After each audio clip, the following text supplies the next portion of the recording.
शिक्षक म्हटलं की आपल्या डोळ्यासमोर येतो तो आदर्श.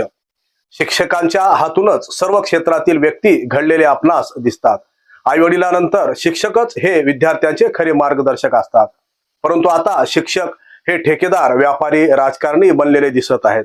आपले क्षेत्र सोडून इतर क्षेत्रात उचापती कशासाठी, असा प्रश्नही जनतेसमोर यावेळी निर्माण होत आहे. मुकनाईच्या दर्शकांनो, धर्मराज गायकवाडचा आपणास नमस्कार. तर चला पाहूयात कृषी उत्पन्न बाजार समिती येथील रस्त्याच्या भूमिपूजन सोहळ्याची बातमी. यवतमाळ वाशिमचे लाडके खासदार संजय देशमुख यांच्या प्रयत्नाने कृषी उत्पन्न बाजार समितीच्या आवारात रस्त्याच्या कामाला मंजुरी मिळाली. या रस्त्यामुळे अनेक शेतकरी, व्यापाऱ्यांना निश्चितच फायदा होणार आहे.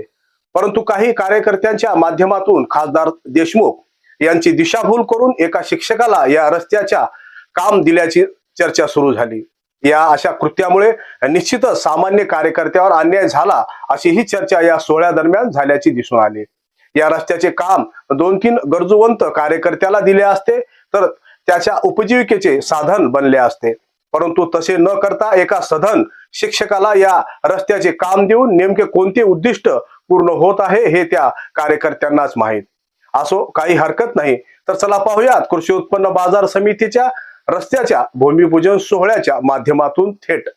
सन्माननीय प्रेमभाऊजी शिंदे साहेब जे सुद्धा उपस्थित झालेले आहेत, त्यांचे सुद्धा मी इथं स्वागत करतो. सन्माननीय भारतभाऊजी देशमुख साहेब, रावजी देशमुख साहेब, दीपकरावजी वानकडे साहेब, ॲडव्होकेट सुधाकर भाऊ जाधव साहेब, साबराव पाटील, माजी सभापती कृषी उत्पन्न बाजार समिती दिग्रज.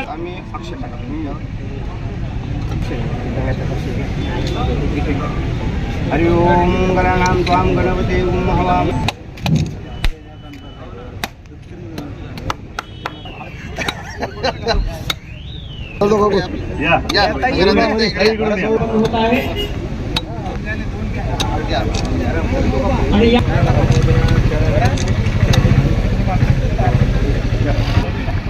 शेतकरी, व्यापारी बांधवांचा हम तुम्हारे साथ है.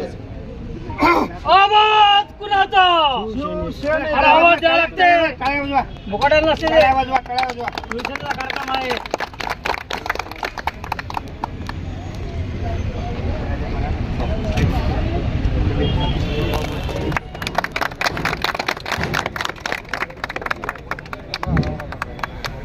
आजचा हा सिमेंट काँक्रीट रस्त्याचा भूमिपूजन संपन्न झाले.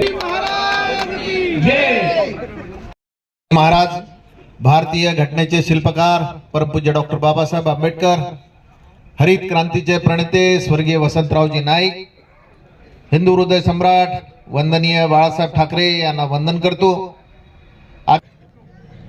नाव याच्यासाठी जास्त या ठिकाणी घेतले, काय मोजकेच लोक आपल्याजवळ राहिलेले आहेत सध्या.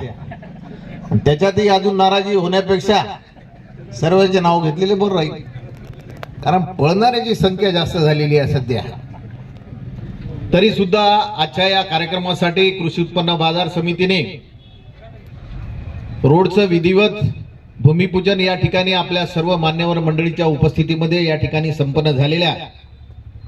मित्रो, आपल्या सर्वांना माहित आहे की या कृषी उत्पन्न बाजार समिती आपल्या भागातील गोरगरीब सामान्य शेतकरी, शेतमजुरांचे मालाला या ठिकाणी योग्य भाव मिळाला पाहिजे, या ठिकाणी मालाची विक्री झाली पाहिजे. या अनुषंगानं कृषी उत्पन्न बाजार समितीच्या सभापती, उपसभापती आणि सर्व संचालक मंडळाचं मी मनापासून अभिनंदन करतो की त्यांनी गेल्या अनेक वर्षापासून आपल्या ताब्यात असलेले या कृषी उत्पन्न बाजार समितीमध्ये 80 लाख रुपयाचं डिपॉझिट या ठिकाणी केलं. त्याबद्दल आपल्या सर्वांनी टाळ्या वाजवून या सर्व आपल्या सभापती, उपसभापती आणि सर्व संचालकाचं अभिनंदन या ठिकाणी आपण करून आलो. मित्रो, आपल्या सर्वांना माहित आहे की भारत हा कृषी प्रधान देश आहे असं जिकडे तिकडे म्हटलं जाते, परंतु आजची परिस्थिती अतिशय दयनीय आपल्या शेतकरी बांधवाची झालेली आहे. आता आपला भारत देश व्यापारी प्रधान देश झालेला आहे, पुढारी प्रधान देश झाला आहे, अधिकारी प्रधान देश झालेला आहे. शेतकऱ्याचा कोणी वाली राहिला नाही, अशी खरी परिस्थिती आज वास्तविकता आपल्या सर्वांसमोर आहे. म्हणजे सोन्याचे भाव जर तुम्ही पाहिले तर कुठं गेले, आणि कापसाचे भाव 10,000 रुपयाने कापूस कधी विकल्या गेला होता ते आज 8 आणि 8.5 रुपयाने या ठिकाणी कापूस विकल्या जाते.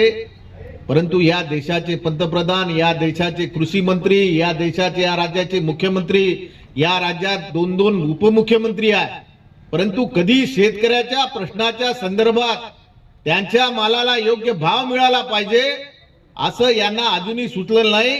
इकडे सोन्याचे दर, आता गरीबाचे आणि सोन्याचा काही संबंध राहिला नाही. म्हणजे इतकी भयानक परिस्थिती आज या ठिकाणी झालेली आहे. जे चांदी, आमचे बंजारा समाजाचे बांधव सोनं घेऊ शकले, सोनं आणि चांदी वापरत होते. आता चांदीचे भाव एवढे गगनाला भिडलेले आहे की चांदी सुद्धा आपला सर्वसामान्य शेतकरी या ठिकाणी घेऊ शकत नव्हता. पहिले एक गाडी कापसाची आणल्यानंतर एखादा तोळा सोनं त्या ठिकाणी लोक घेऊन जात होते की पुढच्या पेरणीच्या वेळेस हे सोनं आपल्याला गहाण ठेवून किंवा आपल्याला विकून या ठिकाणी आपल्या शेतीचा उदरनिर्वाहासाठी बियाणं खतं घेता येईल अशी परिस्थिती होती. परंतु आज जे काही परिस्थिती आपण या ठिकाणी पाहत आहोत अतिशय दयनीय आहे. कापूसाच्या गठाने आयात करून राहिले, कापसाचे भाव पडून राहिले. कांदा निर्यात, या ठिकाणी निर्यातीवर बंदी आणली, कांदा लोकांच्या घरात सडून राहिला. टमाटे नेपाळ मधून आयात केले. म्हणजे सातत्यानं जे काही आपले या ठिकाणी शेतकऱ्याच्या बाबतीत जे काही निर्णय होता, आता गेल्या अनेक दिवसापासून आपण कर्जमाफीच्या या ठिकाणी कर्जमाफी होईल असं आपल्याला सर्वांना माहित आहे आणि या सरकारनं शेतकऱ्याचे मत घेतले, परंतु अजूनही कर्जमाफी केली नाही. काही दिवसानं कर्जमाफी ते करतील. जसं इलेक्शन जवळ येईल पुन्हा तसं कर्जमाफीच्या याद्या तयार करणं सुरू आहे. परंतु त्याच्यातही एवढ्या अटी टाकणार आहे की ते अटी पाहिल्यानंतर आपल्या सर्वसामान्य शेतकऱ्यांना त्या कर्जमाफीचा काही फायदा होणार नाही. एवढी भयानक परिस्थिती या ठिकाणी निर्माण झालेली आहे. आम्ही खासदार म्हणून निवडून आलो, परंतु खासदार मधून निवडून आल्यानंतर या ठिकाणी डीपीटीसीच्या माध्यमातून जे काही फंड मिळते ते फंड सुद्धा विरोधी पक्षाच्या खासदाराला द्यायचा नाही असा आजपर्यंतच्या इतिहासात कधी निर्णय झाला नाही. विरोधी पक्षाचे आमदार असो, खासदार असो, यांना कायद्याप्रमाणे आणि त्या घटनेप्रमाणे त्या ठिकाणी निधी दिला गेला पाहिजे. परंतु त्यामध्ये सुद्धा राजकारण, प्रत्येक गोष्टीत राजकारण या ठिकाणी सुरू आहे. परंतु मी तुम्हाला खात्रीने सांगतो की आमची ही संघर्षाची भूमिका आहे. मरोपर्यंत आम्ही संघर्ष या ठिकाणी करत राहू आणि ही लढाई आम्ही सातत्याने ठेवत राहू. अहो, एवढा पैशाचा गारपीट या दिग्रस शहरावर झाली तरी या दिग्रस शहरातील तमाम सर्व जाती धर्माच्या लोकांनी आमच्या एक सर्वसाधारण इंगोले ताईंना या ठिकाणी नगराध्यक्ष म्हणून आम्ही या ठिकाणी निवडून, आमच्या सर्व कार्यकर्त्यांनी मेहनतीने, परिश्रमाने आणि लोकांनी विश्वास आमच्यावर टाकलेला आहे. या संघर्षाच्या लढाईमध्ये खऱ्या अर्थानं तुम्ही आम्ही सर्व मिळून या ठिकाणी एकत्रित काम करण्याची गरज आहे. आणि कृषी उत्पन्न बाजार समितीच्या बाबतीत सुद्धा आपल्या सर्वांना माहिती आहे की या ठिकाणी आपल्या फार्मर प्रोड्युसर कंपनीच्या माध्यमातून बाजार समितीला खाद्य, आपल्या धान्य खरेदीचा निर्णय सुद्धा आपण केला पाहिजे आणि फार्मर प्रोड्युसर कंपनीला सुद्धा त्या ठिकाणी लायसन आपण दिलं पाहिजे आणि त्यांनी सुद्धा मालाची खरेदी केली पाहिजे. अशा प्रकारचं काम सुद्धा आपण या ठिकाणी सुरू करण्याचा प्रयत्न करणार आहोत. आपल्या या तालुक्यामध्ये केळी उत्पादन मोठ्या प्रमाणावर या ठिकाणी होऊन राहिलेलं आहे. एखादं एसीचं चेंबर या ठिकाणी निर्माण करण्याच्या दृष्टिकोनातून, केळी उत्पादकाला कुठेतरी दिलासा देण्याच्या दृष्टिकोनातून सुद्धा आपण या ठिकाणी करण्याचा प्रयत्न या ठिकाणी करणार आहोत. एखादं कोल्ड स्टोरेज सुद्धा आता 90% अनुदानावर या ठिकाणी कोल्ड स्टोरेज सुद्धा मिळणार आहे. आमच्या शेतकरी बांधवांना सुद्धा विनंती आहे की एखादी फार्मर प्रोड्युसर कंपनी असेल, एखादा शेतकरी गट असेल, एखादे काही 10 चांगले शेतकरी मिळून एकत्र येत असतील तर खासदार या नात्याने मी आपल्या पाठीमागे उभं राहू. या कोल्ड स्टोरेज साठी सुद्धा आपण या ठिकाणी मदत करू. नाहीतर मग आपण कृषी उत्पन्न बाजार समितीच्या माध्यमातून एखादं कोल्ड स्टोरेज सुद्धा या ठिकाणी निर्माण करण्याचा प्रयत्न आपण या ठिकाणी करू. मित्रो, आपल्या सर्वांना माहित आहे की महाराष्ट्राची जी आर्थिक परिस्थिती आहे हे अतिशय डबघाईला आलेली आहे. कालच राज ठाकरेनं या ठिकाणी सांगितलं की महाराष्ट्र बुडालेला आहे आणि हे खरी परिस्थिती आहे. गेल्या 8 महिन्यापासून आमदार निधीचे पैसे अजूनही आलेले नाही. हे फक्त देखावा या ठिकाणी लोकांना दाखवून राहिलेले आहे. काही पैसे या तिजोरीमध्ये शिल्लक नाही. शेतकरी संघटनेच्या माध्यमातून काही लोक या ठिकाणी शेतकरी बांधवासाठी लढाई लढत आहे. आमच्यासारखे पुढारी मंडळी सुद्धा त्यांच्या पाठीमागे आम्ही खंबीरपणे उभा आहोत. कुठेतरी शेतकऱ्याचा आवाज संसदेमध्ये सुद्धा मांडण्याचा आमचा प्रामाणिक प्रयत्न या ठिकाणी राहिलेला आहे आणि याच्या पुढे सुद्धा आम्ही शेतकऱ्याच्या प्रश्नाच्या संदर्भात आम्ही ही लढाई सातत्याने या ठिकाणी चालू ठेवू आणि संघर्षाच्या भूमिकेमध्ये तुम्ही आम्ही सर्वजण या ठिकाणी आपण मिळून या ठिकाणी काम करण्याचा प्रामाणिक आणि चांगला प्रयत्न आपण या ठिकाणी करणार आहोत. मी या राज्याची खरी परिस्थिती तुम्हाला सांगतो की या राज्यामध्ये महाराष्ट्राचं महसुली उत्पन्न किती आहे तर 5,60,963 कोटी रुपये महाराष्ट्राचं दरवर्षीचं महसुली उत्पन्न आहे आणि राज्याचा वर्षाचा खर्च किती आहे पगार हे ते बाकीच्या गोष्टी दिल्या तर 6,06,855 कोटी रुपये आहे.